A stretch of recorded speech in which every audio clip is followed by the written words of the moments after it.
Okay, तो हमारा यहाँ तक हो गया था। Intrinsic control of smooth muscle contraction, myogenic response. Smooth muscle stimulated to contract when it is stretched. ठीक है। जैसे ही स्मूथ मसल स्ट्रेच होता है, स्ट्रेच से क्या मतलब है कि जैसे ही आपने खाना गया तो वो उसके ऊपर प्रेशर डालेगा स्मूथ मसल के ऊपर। जैसे वेसल्स के अंदर ब्लड आया तो उसके ऊपर प्रेशर डालेगा। Smooth muscle is able to distend और stretch without great increase in tension और टाइटनेस। अब स्मूथ मसल के अंदर इतनी एबिलिटी होती है कि वो स्ट्रेच कर सके या फैल सके विदाउट गेटिंग टेंशन। टेंशन से मतलब खिंचाव पैदा किए बगैर। मतलब खिंचाव, अगर जिस तरह गुब्बारा है, आप उसके अंदर हवा भरते हो, वो भरता जाता है, एक लिमिट आती है, उसके बाद उसके अंदर क्या होता है कि वो मतलब खिंचाव पैदा होता है। ठीक है। गुब्बारे का एक प्रेशर बनता है। ठीक है, उससे पहले वो एक्सटेंड कर सकता है, करता जाता है। तो इस तरह की कंडीशन को आप क्या कहते हो कि ये स्मूथ मसल के अंदर कंडीशन होती है, जिसकी वजह से होलो ऑर्गन जो है वो फिल हो सकते हैं। जैसा कि स्टमक है। अब स्टमक की एबिलिटी है कि उसके अंदर जैसे ही फूड जाता है तो वो एक्सटेंड कर सकता है, फैल सकता है और फैल सकता है विदाउट गेटिंग स्ट्रेच्ड। मतलब उसके अंदर, मतलब डिस्टेंड कर सकते, स्ट्रेच कर सकते, लेकिन खिंचाव पैदा नहीं होता उसके अंदर। When the smooth muscle reaches strengthening capacity it will contract and force the content out. और जब वो एक लिमिट तक स्ट्रेच आउट हो जाता है, जब वो एक लिमिट तक उसके ऊपर प्रेशर आ जाता है, तो उसके बाद स्मूथ मसल जो है वो स्टिमुलेट होते हैं। स्टिमुलेट होकर कंट्रैक्ट करते हैं, कंट्रैक्शन करने की वजह से अंदर जितना भी कंटेंट है उसके ऊपर प्रेशर लगाते हैं। और उस प्रेशर की वजह से चीजें जो है वो आगे मूव करती हैं, जैसा कि इंटेस्टाइन और यूरिनरी ब्लैडर के अंदर होता है कि जैसे उसके ऊपर प्रेशर पड़ता है तो वो चीज़ों को जो है वो आगे मूव ऑन कर देता है। आगे आ जाते हैं कार्डियक मसल्स।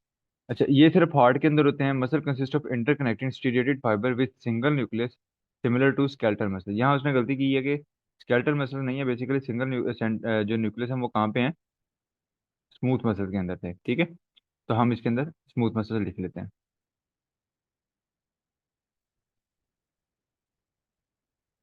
ओके, तो इसके अंदर स्टीरियटेड फाइबर हैं। स्टीरियटेड से मतलब है वो दागिनुमा स्ट्रक्चर आपको नजर आता है, उसके ऊपर झुर्रियों की तरह का स्ट्रक्चर होता है।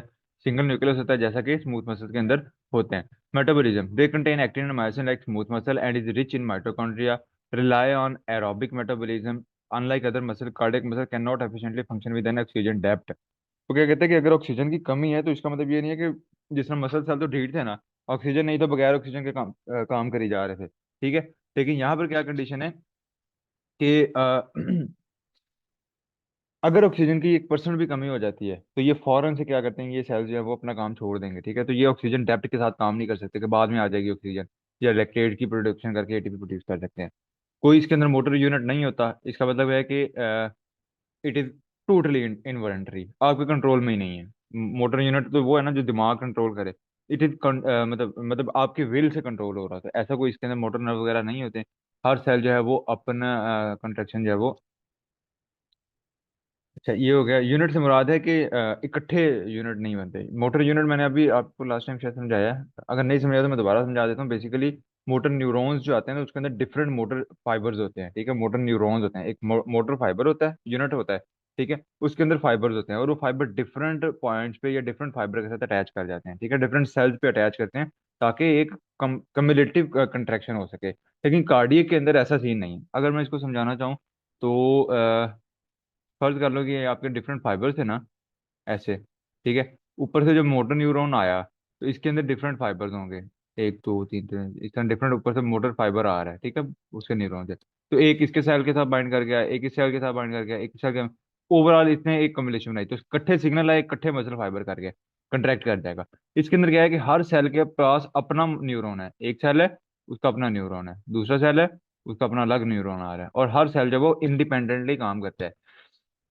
इसके अंदर टी ट्यूब्यूल्स का लेवल बहुत ज्यादा हाई होता है टू रिलीज हाई कैल्शियम, क्योंकि इसने कॉन्टिन्यूसली काम करना है। कॉन्टिन्यूसली इसके अंदर जो होनी है, कंट्रैक्शन हो रही होती है, कंट्रैक्शन है रिलैक्सेशन, तो इसके अंदर टी ट्यूब्यूल ज्यादा आता है। सार्कोप्लाज्मिक रेटिकुलम, कार्डियक मसल है well developed sarcoplasmic reticulum with terminal cisternae containing less calcium than the skeletal muscle. इसके बाद जो टर्मिनल सिस्टर्ने होता है उसके पास कैल्शियम कम होता है बनिस्बत स्केलेटल मसल के। ठीक है। The strength of the cardiac muscle contraction depend on calcium influx from the extracellular space along with that release from T tubule and sarcoplasmic reticulum। जो सबसे पहला था उसके अंदर कहाँ से आ रहा था, सार्कोप्लाज्मिक रेटिकुलम से और टी ट्यूब्यूल से आ रहा था। स्केलेटल मसल के अंदर कैल्शियम, जो स्मूथ मसल थे उनके अंदर कैल्शियम आ रहा था एक्स्ट्रा सेलुलर फ्लूइड से। जो कार्डियक मसल है इनमें तीनों से, दोनों यानी कि मेनली तो दो ही बनना है, सार्कोप्लाज्मिक रेटिकुलम और टी ट्यूब्यूल एक ग्रुप हो गया, और दूसरा एक्स्ट्रा सेलुलर फ्लूइड है, दोनों से मिल के जो है वो कैल्शियम आ रहा है। ठीक है। इसके अंदर इंटरकलेटेड डिस्क होती हैं जो कि मेम्ब्रेन जंक्शन होते हैं जो कि साथ वाले सेल्स को जोड़ के रखते हैं और इम्पल्स को ट्रांसफर करते हैं। गैप जंक्शन भी इसके अंदर मौजूद होते हैं, most important intercellular junction that allow communication between sarcoplasm of connected cardio cells. Intercellular है, इंट्रासेलुलर नहीं है। ठीक है। इंटरसेलुलर मतलब होता है सेल्स के दरमियान ये जंक्शन होते हैं, एक सेल दूसरे सेल के साथ जो है वो इंटरसेलुलर जंक्शन के साथ जुड़ा होता है, जिसको गैप जंक्शन कहते हैं, जिसके जरिए वो जो है सेल्स आपस में कम्युनिकेट करते हैं। अच्छा, उसके बाद हमारे पास आ गया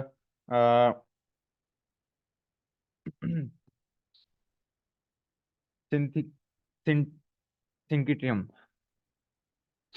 सिंसिथियम, सिंसाइथियम, जो भी है यार। Simulation of any single part of the muscle cause contraction of whole cardiac cardiac muscle. इसका मतलब क्या है? वो कहते हैं ना सिंक्रोनाइजेशन जिसको कहते हैं, तो उससे लफ्ज निकला हुआ कि अगर एक सेल भी जो है वो उसको स्टिमुलेशन आती है न्यूरॉन के जरिए, तो वो सारे के सारे कार्डियक मसल की तरफ अपने सिग्नल्स को रिलीज करता है, और सिग्नल्स रिलीज होने की वजह से मतलब पूरा का पूरा cardiac muscle at a time contract करता है। ठीक है। There are two as atrial and ventricle, तो दो तरह के होंगे, एक आर्टियल होगा एक वेंट्रिकल होगा। जब आर्टियल वाला जो है वो मैंने कि आर्टरिया, आर्टरिया दो होते हैं ना, हार्ट के चार चैम्बर होते हैं, आर्टरिया दो होते हैं और दो वेंट्रिकल होते हैं। तो अगर आर्टरिया के किसी एक मसल को भी स्टिमुलेशन आ गई, पूरा का पूरा आर्टरिया जो है वो कंट्रैक्ट कर जाएगा दोनों साइडों का। ठीक है। इसी तरह जब वेंट्रिकल में किसी एक पॉइंट पे भी कोई सिग्नल आता है तो पूरे के पूरे दोनों ventricle eight a time relax करेंगे, एट अ टाइम कंट्रैक्ट करेंगे। इसी तरह दोनों आर्टरिया एट अ टाइम कंट्रैक्ट और रिलैक्स करेंगे। ऐसा नहीं है कि एक पार्ट करके एक तरफ स्टिमुलस आई थी तो दूसरी तरफ का स्टिमुलस नहीं आई तो दूसरा नहीं करेगा, ऐसा नहीं होगा, इकट्ठा करेंगे सारे। ऑटोरिथमिसिटी, cardiac muscle contract in a periodic manner causing the automatic contraction and relaxation of heart which is known as heartbeat, you know that। और इसको पेस मेकर सेल्स, हार्ट के अंदर एक सेल्स होते हैं जिसको पेस मेकर सेल्स कहते हैं, वो इसको कंट्रोल करते हैं। स्पेशलाइज स्मूथ मसल सेल हैं जो कि depolarize spontaneously at regular interval causing excitation of muscle cell without nervous system stimulation, जो कि खुद ब खुद एक पीरियड के बाद एक स्पेसिफिक टाइम के बाद डीपोलराइज हो जाते हैं, फिर रीपोलराइज हो जाते हैं, तो ऐसा मैकेनिज्म चलता रहता है। ठीक है। विदाउट नर्वस सिस्टम स्टिमुलेशन, तो लास्ट टाइम जो हमने स्केलेटल मसल में देखा था ना कि जब जहाँ जहाँ से आज का लेक्चर स्टार्ट हुआ था कि स्टिमुलस आई, फिर कंट्रेक्शन हुई, फिर डीपोलराइजेशन हुई, और वो जिसको हमने कहा था कि वो नर्व इम्पल्स जनरेट हुई, सॉरी एक्शन पोटेंशियल जनरेट हुआ ना, इसके अंदर ऐसा कोई सीन नहीं है। वो खुद ब खुद उसको पता है इस टाइम के बाद मैंने डीपोलराइज हो जाना है उस मसल को, और वो खुद ब खुद डीपोलराइज हो जाता है। The spontaneous impulse travel into the surrounding muscle tissue through gap junction that connect the cell membrane of adjacent muscle fibre, thus allowing the heart to contract as a coordinated unit। वहां से जब stimulus एक part, एक जो system था, एक point था जिसको स्टिमुलेट किया गया था, उसके इर्द गिर्द जितने गैप जंक्शन के जरिए बाकी सेल से उसको स्टिमुलेट किया, वहां से आगे सिग्नल गए, जिसकी वजह से पूरा का पूरा heart as a unit contract और रिलैक्स करता है। Cardiac muscle contraction, plateau phase, due to the high calcium influx from extracellular fluid prolong depolarisation occur. ये तीन फेज हैं बेसिकली कार्डियक मसल कंट्रैक्शन के। प्लेटियो फेज होता है जिसके अंदर कैल्शियम का इन्फ्लक्स होता है एक्स्ट्रासेलुलर फ्लूइड से, और उसकी वजह से डीपोलराइजेशन हो जाती है। ठीक है। इट प्रिवेंट टेटनी और prolong contraction that would interfere with pumping ability of the heart. अब ये जो प्लेटियो फेज है ये बेसिकली वो प्रोलॉन्ग कंट्रैक्शन, प्रोलॉन्ग कंट्रैक्शन है कि ये नहीं कि हार्ट कंट्रैक्ट हुआ है तो उसे फंस गया। ठीक है। उसने वापस आना है, तो वो वापस जो आना है ना वो डीपोलराइजेशन की वजह से आना है। ठीक है। तो उसकी डीपोलराइजेशन होती है जिसकी वजह से हार्ट जो है वो फौरन से वापस आता है, वहीं पे अड़ नहीं जाता। ठीक है। ताकि जो है ना पंपिंग एबिलिटी जो है वो रुके ना।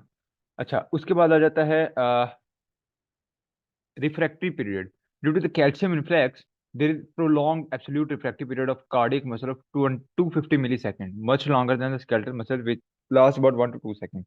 दूसरा रिफ्रैक्टिव पीरियड होता है।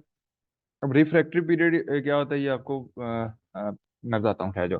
और ये बाकी हम सब में लेते हैं कि 250 milliseconds much longer than skeletal muscle which last about 1 to 2 millisecond. अब स्केलेटल मसल के अंदर रिफ्रैक्टिव पीरियड जो है वो सिर्फ 1 से 2 सेकंड का होता है, जबकि स्मूथ मसल के अंदर ये 250 मिली सेकेंड्स का होता है। सॉरी, कार्डियक मसल के अंदर ये 250 मिली सेकेंड्स का हो सकता है। अच्छा, इसके बाद जो है वो हमारा आ जाता है repolarization। Calcium is pump back into the sarcoplasmic reticulum and out of the cell to extra cellular space, और वो वापस कैल्शियम जब वापस चला जाएगा तो उसको आप क्या कह दोगे? रिपोलराइजेशन कह दोगे। Is that clear?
Plateau phase, due to high calcium influx from extra cellular fluid prolong depolarisation occur. तो इसकी हम डॉक्यूमेंट्री वैसे देख लेनी चाहिए। अच्छा खैर, होता यह है कि जब स्टार्टिंग कहाँ पे होनी है कि एक्शन पोटेंशियल और कार्डियो में पहले होती है डीपोलराइजेशन। डीपोलराइजेशन समझ आ गई कि हम वो कैल्शियम जो है वो उसके अंदर आ गया। देर इज प्लेटियो फेज, उसके बाद आ गया प्लेटियो phase, membrane potential remain relatively constant. अब ये वो फेज होता है जिसके दौरान जो है मेम्ब्रेन पोटेंशियल जो है वो कांस्टेंट रहेगा। कांस्टेंट से क्या मुराद है कि वो चेंज नहीं होगा। जो प्लस और नेगेटिव साइड्स है ना, वो पहले चेंज हुई उसके बाद वो कांस्टेंट रहेगा। और इसकी वजह से रुक जाओ यार, मैं थोड़ा सा सर्च करके बताता हूँ, एक मिनट। थोड़ा सा मैं डिटेल में जाना चाह रहा हूँ, ओवर ओवर सब बता दिया तो उसका फायदा कोई नहीं।